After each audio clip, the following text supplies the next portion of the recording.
सम्मानित साथियों, नमो बुद्धाय, जय भीम। आज के अम्बेडकर संदेश में आपका हार्दिक स्वागत है। 23 अक्टूबर 1928 ये दिन ऐतिहासिक है दलित वर्ग के लिए। और बाबा साहब 23 अक्टूबर 1928 को जब साइमन कमीशन भारत में आया, साइमन कमीशन ने बाबा साहब को दलितों का प्रतिनिधित्व करने के लिए, दलितों की बात को रखने के लिए, दलितों की समस्याओं को रखने के लिए बाबा साहब को आमंत्रित किया। बाबा साहब इस मीटिंग में पहुंचते हैं और 295 प्रश्न यहाँ पर साइमन कमीशन की तरफ से, उनके सभी सदस्यों की तरफ से बाबा साहब से पूछे जाते हैं।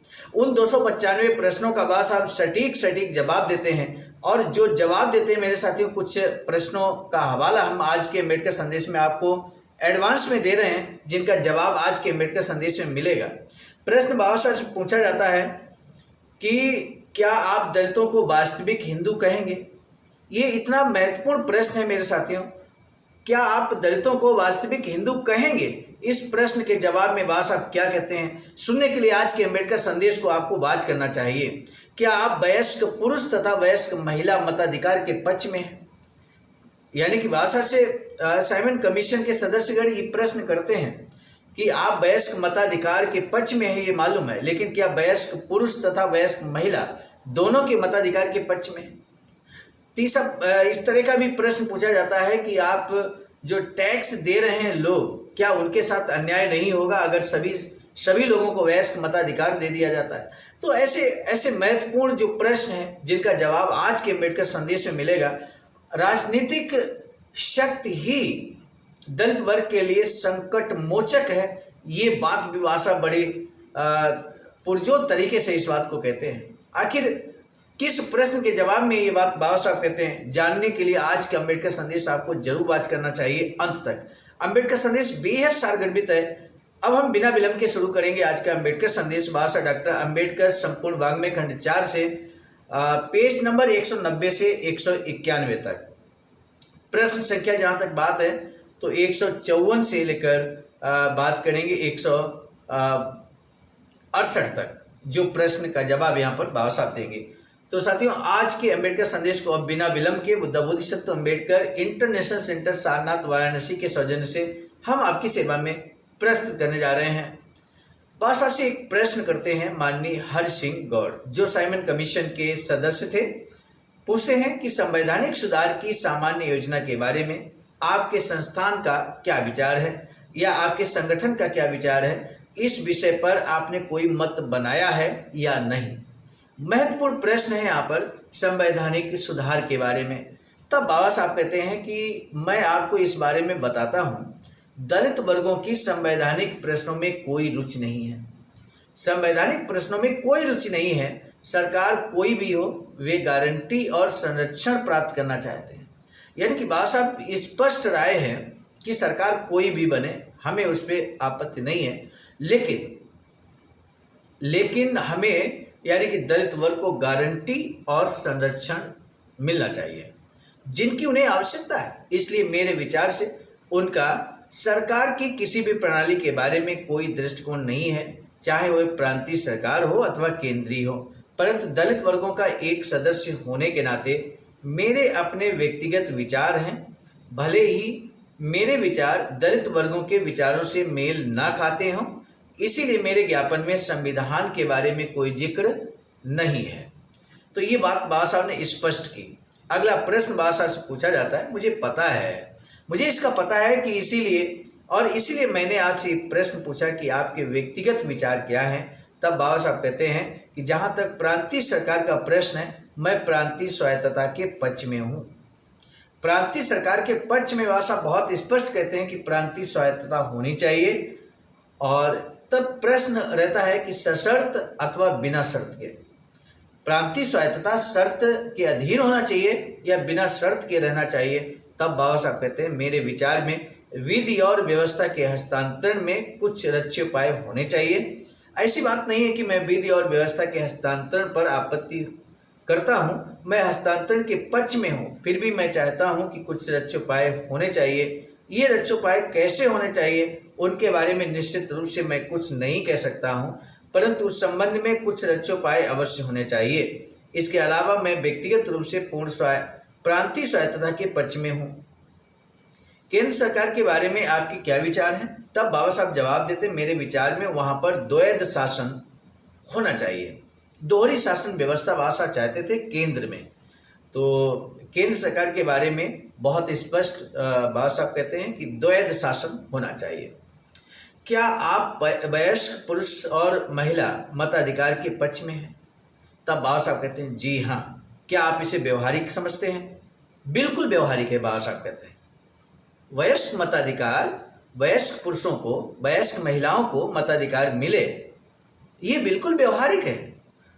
तब बाबा साहब से अगला प्रश्न किया जाता है, क्या आप समझते हैं कि लोगों में इतनी राजनीतिक चेतना आ गई है कि वे अपने इस राजनीतिक मताधिकार का उपयोग अपने समुदाय के लाभ के लिए कर सकते हैं? अपने समुदाय के लाभ के लिए कर सकते हैं। तब बाबा साहब कहते हैं केवल दलित वर्गों के बारे में मैं जोर देकर कहता हूं कि बंबई प्रेसिडेंसी में दलित वर्गों के लोग अपने मताधिकार का प्रयोग बहुत बुद्धिमत्तापूर्ण करेंगे। इस बात को ध्यान में रखते हुए कि अस्पृश्यता का कलंक उनको पल पल सताता है और ये सोचते हुए कि राजनीतिक शक्ति ही उनके लिए संकट मोचक है, मैं पूरी शक्ति के साथ इस बात को कह सकता हूं कि दलित वर्ग का मतदाता बुद्धिमत्तापूर्ण ढंग से मत देगा। यानी कि यहाँ पर जब बाबा साहब वयस्क मताधिकार की बात कर रहे हैं पुरुषों के लिए, स्त्रियों के लिए, खासकर दलित वर्ग के पुरुषों और स्त्रियों के लिए, तब मेरे साथियों बाबा साहब बहुत स्पष्ट हैं यहाँ पर और अपने समाज पर कितना भरोसा जताते हैं। दलित वर्ग पर कितना भरोसा था बाबा साहब को कि दलित वर्ग का व्यक्ति बहुत ही बुद्धिमत्तापूर्ण ढंग से अपने वोट का इस्तेमाल करेगा। मेरे साथियों वर्तमान में अगर ये बात हम देखें तो कई बार आप महसूस करेंगे कि दलित वर्ग ही कई बार बुद्धिमत्तापूर्ण अपने वोट का इस्तेमाल नहीं कर पाता है, नहीं करता है। ये निश्चित तौर पर बाबा साहब का जो विश्वास था, भरोसा था हम सभी पर, वो तोड़ने जैसा है। इसलिए आने वाले समय में, आने वाले चुनावों में बाबा साहब जिस विश्वास के साथ हम पर भरोसा जताए थे और जिस विश्वास के साथ हमें वोट देने का अधिकार दिया था मेरे साथियों, उसको हमको बरकरार रखना है।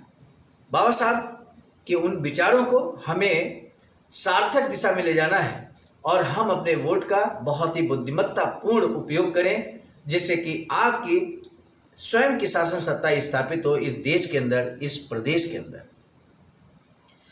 तो बाबा साहब से अगला प्रश्न किया जाता है, क्या आप ऐसा नहीं सोचते कि अन्य देशों की तरह यहाँ भी जो लोग कर नहीं देते हैं, उन्हें राजनीतिक अस्तित्व तथा शक्ति सौंपे जाने से उन लोगों का शोषण नहीं होगा जो पहले से ही भारी करों से दबे हैं?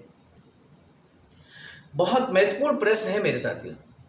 जब वोट देने का अधिकार यहाँ पे डिमांड की जा रही थी कि वोट देने का अधिकार सभी को मिलना चाहिए, तो कई लोग इस बात को कहते थे। यहाँ पर साइमन कमीशन के सदस्य उस प्रश्न को कर रहे हैं कि वोट देने का अधिकार सिर्फ टैक्स देने वाले लोगों को होना चाहिए, जो टैक्स नहीं देते हैं उनको भी अगर वोट देने का अधिकार मिलेगा तो फिर टैक्स देने वाले लोगों के साथ अन्याय हो जाएगा। इस तरह की बात यहाँ पर साइमन कमीशन के सदस्यगणों की तरफ से कहा जा रहा है। तब बाबा साहब जवाब देते, मेरे ख्याल से ऐसा ही होना चाहिए, मुझे इसमें कोई गलती नज़र नहीं आती। आप करदाता वर्ग के शोषण में कोई गलती नज़र नहीं आती? क्या ये आपका ही विचार है या उस संगठन का भी जिसका आप प्रतिनिधित्व करते हैं? तब बाबा साहब कहते हैं, ये मेरी अपनी राय है, संगठन ने यहाँ इस बारे में कुछ नहीं कहा है। क्या आप सोचते हैं कि आयोग के समक्ष ये विचार प्रस्तुत करके आप अपने संगठन की आम राय प्रकट कर रहे हैं? तब बाबा साहब कहते हैं, मैं सोचता हूं कि ये सभी गरीब तबकों का विचार होगा। सभी गरीब तबकों का ये विचार है कि वयस्क मताधिकार मिलना चाहिए। वयस्क मताधिकार को लेकर बाबा साहब लगातार यहाँ पर साइमन कमीशन पर दबाव बनाए हुए हैं मेरे साथियों, और वो भी बहुत ही सार्थक तरीके से, तथ्यात्मक तरीके से सटीक तथ्यों को बाबा साहब यहाँ रख रहे हैं और इन्हीं के आधार पर आगे चलकर वोट देने का अधिकार मिला मेरे साथियों। अभी वोट देते देते हम लोगों को 100 साल नहीं बीता है। वोट का अधिकार मिले हम लोगों को 100 वर्ष नहीं बीता है, और ऐसे में हम अगर बुद्धिमत्तापूर्ण अपने वोट का इस्तेमाल नहीं करते तो निश्चित तौर पर ये बाबा साहब के किए गए प्रयासों पर कुठाराघात होगा, कलंक होगा। इसलिए मेरे साथियों आने वाले चुनावों में एक बार पुनः आपसे अनुरोध है कि अपने वोट का सही इस्तेमाल हमको करना होगा। अगला प्रश्न बाबा साहब से यहाँ पे किया जाता है श्री हरि सिंह गौड़ की तरफ से। वो कहते हैं कि चेयरमैन के एक प्रश्न के उत्तर में आपने कहा कि दलित वर्गों को हिंदू समुदाय से भिन्न एक विशिष्ट समुदाय माना जाए? क्या आप यह केवल चुनाव के प्रयोजनों के लिए चाहते हैं या सभी प्रयोजनों के लिए? बाबा साहब ने बहुत स्पष्ट यहाँ पर कहा था कि दलित वर्ग को हिंदू समाज का अंग ना माना जाए, क्योंकि हिंदू लोग ही दलित वर्गों पर बहुत अन्याय, अत्याचार, शोषण करते हैं। दलित वर्ग उनको स्पर्श कर ले तो अपवित्र महसूस करते हैं, मंदिरों में भी प्रवेश नहीं करने देते, तालाब कुओं में पानी नहीं पीने देते। इस तरह का अत्याचार, शोषण सिर्फ और सिर्फ छुआछूत का कार्य जो हिंदू लोग हैं वही करते हैं। इसलिए दलित वर्ग हिंदू समाज का हिस्सा नहीं है, ये बाबा साहब स्पष्ट करते हैं। अब इस प्रश्न के जवाब में बाबा साहब क्या कहते हैं ये जानना बहुत जरूरी है। बाबा साहब कहते हैं कि वास्तव में वे सभी प्रयोजनों के लिए विशिष्ट हैं, यानी कि दलित वर्गों को हिंदू समुदाय से भिन्न एक विशिष्ट समुदाय माना जाए। और ये जो कॉन्सेप्ट बाबा साहब ने दिया है कि हिंदुओं से अलग अस्तित्व रखते हैं दलित वर्ग के लोग और ये सभी प्रयोजनों के लिए विशिष्ट है, क्या आप दलितों को वास्तविक हिंदू कहेंगे? ये बहुत ज्वलंत प्रश्न है मेरे साथियों। ये प्रश्न सुनने के बाद, आज के बाद आप क्लियर हो जाएंगे, आपके मन में कोई असमंजस है इस तरह का बाबा साहब की विचारधारा को लेकर, तो आप असमंजस आपका दूर हो जाएगा, छट जाएगा। बाबा साहब कहते हैं नामों के बारे में इतनी परवाह नहीं करता, नामों के बारे में इतनी परवाह नहीं करता कि वास्तविक हिंदू हैं या दलित हैं, क्या है, जब तक मैं हिंदू समुदाय से बाहर हूं। और ये मेरे साथियों, आपको लगता है कि बाबा साहब ने 1956 में बौद्ध धर्म की दीक्षा ली, लेकिन 1928 में क्या स्थिति थी बाबा साहब? 1928 में 23 अक्टूबर 1928 को बाबा साहब कहते हैं कि जब तक मैं हिंदू समुदाय से बाहर हूं तो मैं अपने आप को हिंदू कहूं या गैर हिंदू कहूं, इससे क्या फर्क पड़ता है? हिंदू कहें या गैर हिंदू कहें, इससे क्या फर्क पड़ता है? बाबा साहब बहुत स्पष्ट यहाँ पर कहते हैं कि जब तक मैं हिंदू समुदाय से बाहर हूं, यानी कि 1928 में हिंदू समुदाय से बाबा साहब बाहर थे। बाबा साहब नहीं, संपूर्ण दलित समाज के बारे में बाबा साहब का ये स्पष्ट राय है कि दलित वर्ग हिंदू समुदाय का, हिंदू समाज का अंग नहीं है। तो मेरे साथियों, आज का अम्बेडकर संदेश यहीं तक। आज के अम्बेडकर संदेश में बहुत ज्वलंत प्रश्नों को लेकर हम उपस्थित हुए थे और उन सभी का जवाब बाबा साहब ने बहुत बखूबी दिया है। आपका भी ज्ञानवर्धन जरूर हुआ होगा। आज के अम्बेडकर संदेश का जो महत्वपूर्ण प्रश्न है, बाबा साहब चाहते थे कि द्वैध शासन लागू हो, ये चाहते थे बाबा साहब, लेकिन आपको ये बताना है कि वो प्रांत में चाहते थे या केंद्र सरकार में चाहते थे। प्रांतीय सरकार या केंद्र में सरकार में द्वैध शासन चाहते थे बाबा साहब। आज के अम्बेडकर संदेश का इस महत्वपूर्ण प्रश्न का जवाब का हमें बेसब्री से इंतजार रहेगा। आपने चैनल को अभी तक सब्सक्राइब नहीं किया तो बेल आइकन के साथ सब्सक्राइब करना ना भूलें।